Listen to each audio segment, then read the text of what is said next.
Welcome to learning मित्रम। आज हम class 8 के एनसीईआरटी के बुक का एक्सरसाइज 4 कानून की समझ की थ्योरी को डिस्कस करेंगे। अगर अभी तक आपने हमारे चैनल को लाइक नहीं किया है तो इसे लाइक करें, शेयर करें, सब्सक्राइब करें और साथ ही बेल आइकन दबाकर नोटिफिकेशन ऑन कर लें ताकि नेक्स्ट वीडियो का नोटिफिकेशन आपको मिलते रहे। अब चलिए इसे शुरू करते हैं। जैसा कि यहाँ पे चैप्टर के बारे में दिया गया है, कानून की समझ। कानून तो हम सभी जानते हैं, जिसे हम लॉ बोलते हैं।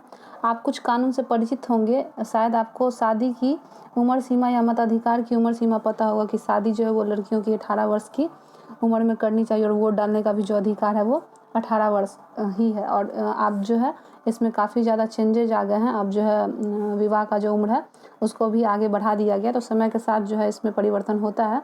जो चीज़ें अच्छी हैं उन्हें बदला जाता है। संभव है कि आप संपत्ति जब खरीदते होंगे और बेचते होंगे तो भी आप कानून जानते होंगे। अभी तक आप जान चुके हैं कि कानून बनाने का जिम्मा किसका होता है? संसद का। मतलब हमारे लिए जो कानून का निर्माण करती है वो कौन है? संसद। क्या करती है? कानून को बनाने का कार्य करती है। नए कानून किस तरह अस्तित्व में आते हैं? क्या कोई कानून अलोकप्रिय या विवादास्पद होता है? हाँ, जो कानून सबके पक्ष में होता है वो तो विवादास्पद नहीं होता है, लेकिन अगर उसमें त्रुटियाँ होती है तो उसमें विवादास्पद होता है। जैसे कि भारत में भी बहुत सारा जो है ऐसा कानून है जिसका विवाद का कारण हमेशा मतलब जो लोगों को नहीं पसंद आता उसके खिलाफ जो है लोग क्या करते हैं? हड़ताल करते हैं। यहाँ पे आप चित्र भी देख रहे होंगे जहाँ पे महिलाएं जो है वो अपने अधिकार के मांग के लिए भी क्या कर रही होंगी? अपने हक की लड़ाई के लिए भी जो है मतलब हड़ताल कर रही हैं। शुरू में जो है केवल वोटिंग डालने का अधिकार पुरुषों को था, महिलाओं को नहीं था। तो महिलाओं ने प्रोटेस्टेंट किया और जगह जगह जो है हड़तालें की ताकि जो है महिलाओं को भी पुरुषों के समान जो है वोटिंग में अधिकार दिया जा सके।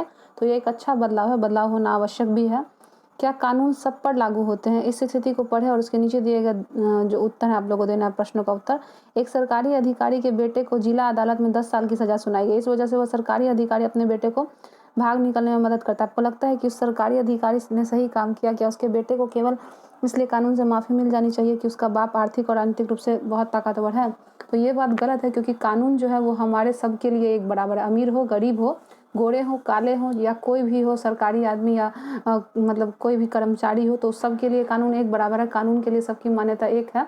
अगर किसी को सज़ा दिया जाना है तो वो सबके लिए बराबर होगा। अगर कोई अपराध करता है तो उसको सज़ा दिया ही जाना है। अगर अधिकारी अपने बेटों को भगाता है तो वो क्या है? कानून की नज़र में गलत है। यह सीधे साधे कानून के उल्लंघन का मामला है। जैसा कि आप इकाई 1 में पढ़ चुके हैं। हमने इकाई 1 में कानून के बारे में जाना था। राष्ट्रवादियों के बीच में इस बात पर पूरी सहमति थी कि स्वतंत्र भारत में सत्ता के मनमाने इस्तेमाल की कोई गुंजाइश नहीं होनी चाहिए। इसलिए उन्होंने संविधान में कई ऐसे प्रावधान जोड़े जो कानून पर आधारित शासन की स्थापना के लिए जरूरी थे। इनमें सबसे महत्वपूर्ण प्रावधान था कि स्वतंत्र भारत में सभी लोग कानूनों की नज़र में बराबर होंगे। हमारा कॉन्स्टिट्यूशन भी यही बताता है कि कानून जो है वो सबके लिए एक बराबर हो, बड़ा हो, छोटा हो, अमीर हो, गरीब हो। हमारा कानून धर्म, जाति और लिंग पर आधारित नहीं है। यह भेदभाव भी नहीं करता है। कानून के शासन का मतलब है सभी देश के कानून सभी नागरिकों पर समान रूप से लागू होते हैं। कानून से ऊपर कोई व्यक्ति नहीं होता है। कानून ही सबसे बड़ा है, चाहे वह सरकारी अधिकारी हो या धन्ना सेठ हो, यहाँ तक कि राष्ट्रपति ही क्यों न हो। अगर वो भी कोई अपराध करता है या किसी का भी उल्लंघन करता तो सजा दी जाएगी। सजा तक पहुंचने की भी एक तय प्रक्रिया है जिसमें व्यक्ति का अपराध साबित किया जा सकता है। लेकिन क्या हमेशा से ऐसा था? प्राचीन भारत में असंख्य स्थानीय कानून थे। अक्सर एक जैसे मामले में भी कई तरह के स्थानीय कानून होते थे। वे विभिन्न समुदायों के कानूनों को अपने अधिकार क्षेत्र में अपने हिसाब से लागू करने के लिए आजाद थे। कुछ मामलों में जाति के आधार पर ही एक अपराध के लिए अलग अलग व्यक्ति को अलग अलग सजा दी जाती थी। जैसे कि निचली माने जाने वाले जाति के लिए अपराधी को ज़्यादा सजा दी जाती है। औपनिवेशिक शासन के दौरान कानून पर आधारित व्यवस्था जैसे जैसे परिपक्व होती चली गई, जाति के आधार पर सजा देने में भेदभाव का यह चलन खत्म हो गया।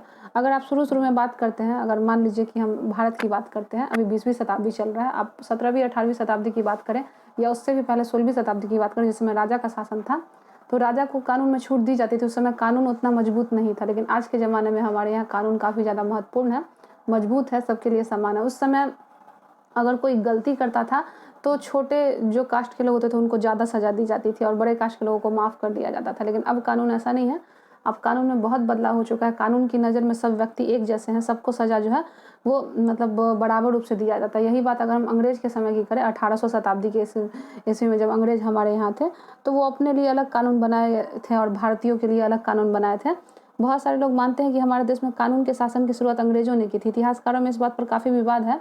इसके कई कारण हैं। इसका एक कारण है कि औपनिवेशिक कानून मन माने पर आधारित था। दूसरी वजह यह बताई जाती है कि ब्रिटिश भारत में कानूनी मामलों में विकास में भारतीय राष्ट्रवादियों ने एक अहम भूमिका निभाई थी। 1870 ईस्वी का राजद्रोह एक्ट अंग्रेजी शासन के मनमानेपन की मिसाल थी। इस कानून की में राजद्रोह की परिभाषा बहुत व्यापक थी। इसके मुताबिक अगर कोई व्यक्ति ब्रिटिश सरकार का विरोध या आलोचना करता है तो उसे मुकदमा चलाए बिना ही गिरफ्तार किया जा सकता है।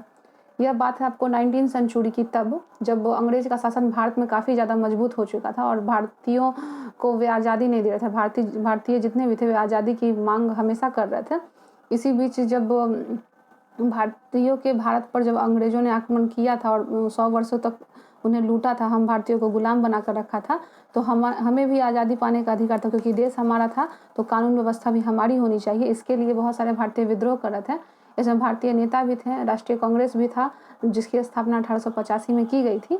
ये सब ऐसी मतलब लोगों ने संस्थाएं बनाई हुई थी जहाँ पे अंग्रेजी चीज़ों का विरोध किया जा रहा था, किस तरीके से अंग्रेज़ों को यहाँ से भगाया जाए। तो इसी सब को देखते हुए अंग्रेज़ों ने इस विद्रोह को दबाने के लिए एक कानून बनाया था कि अगर कोई अंग्रेजी सरकार के खिलाफ कुछ भी षड्यंत्र रचता तो उसे बस संदेह के आधार पर गिरफ्तार कर लिया जा सकता था।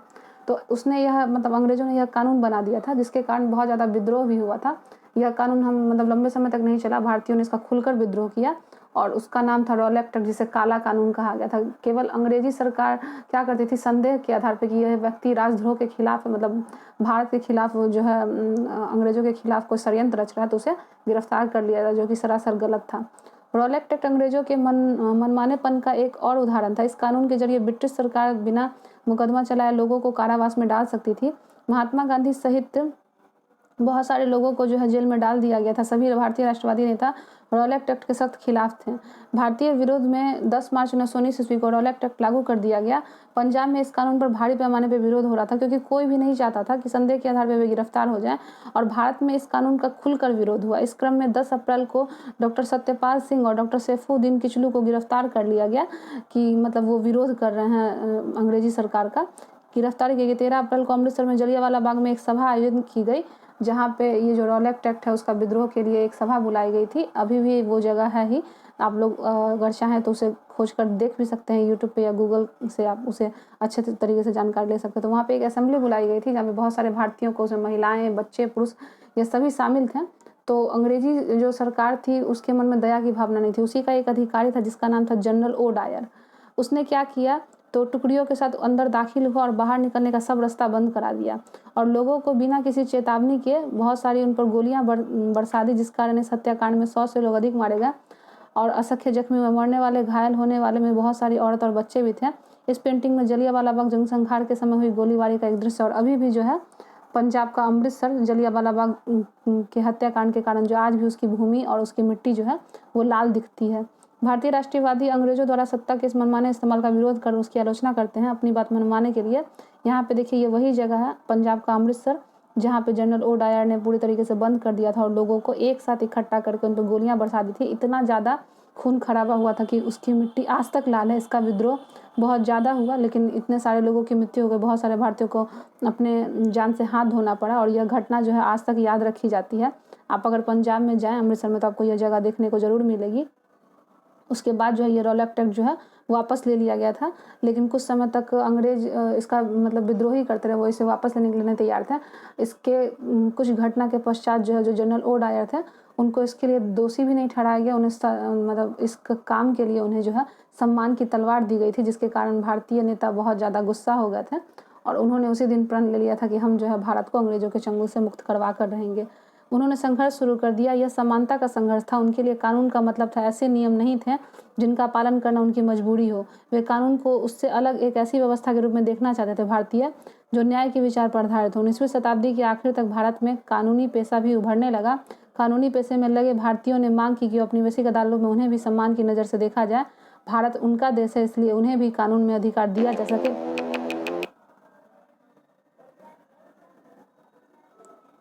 अपने देश के लोगों में अधिकारों की हिफाजत के लिए कानून का इस्तेमाल करने लगे। भारतीय न्यायाधीश भी फैसले लेने में पहले से ज़्यादा भूमिका निभाने लगे। इस प्रकार औपनिवेशिक शासन के दौरान कानूनों के शासन के विकास क्रम में यहाँ के लोग भी कई तरह से अपना योगदान दे रहे थे कि भारतीय कानून में जो है भारतीयों को भी अधिकार दिया जा सके। इस किताब में मनमाना शब्द का इस्तेमाल पीछे भी आ चुका है। मनमाना मतलब अपने मन का काम करवाना। अब एक कारण बताइए कि 1870 में राजद्रोह कानून को मनमाना क्यों मानते थे, क्योंकि उस समय अंग्रेज़ों ने क्या किया था, मतलब अपने मनमाने तरीके से कानून जो है वो बनाए थे और संदेह के आधार पर लोगों को गिरफ्तार कर रहे थे। 1870 का राजद्रोह कानून किस प्रकार कानून के शासन का उल्लंघन करता है? यह कैसा शासन का उल्लंघन करता है कि भारतीयों के ये पक्ष में नहीं था, मतलब जो भी अंग्रेज मात्र संदेह के आधार पर कि अगर उनके खिलाफ शक हो रहा है तो उसे वे क्या करेंगे, गिरफ्तार कर लेंगे। यह ज़्यादा समय तक जो है नहीं टिक सका था। संविधान को स्वीकृति मिलने के बाद कि भारतीयों को भी भारत में अधिकार दिया जा सके, अंग्रेज इस बात के लिए मान गए थे। एक ऐसी आधारशिला बन गई जिसके आधार पर हमारे प्रतिनिधि देश के लिए कानून बनाने लगे थे और इस साल हर साल जो है प्रतिनिधि नए कानून बनाते थे और कई पुराने कानून में संशोधन करते थे जिनमें सुधार किया जाना है।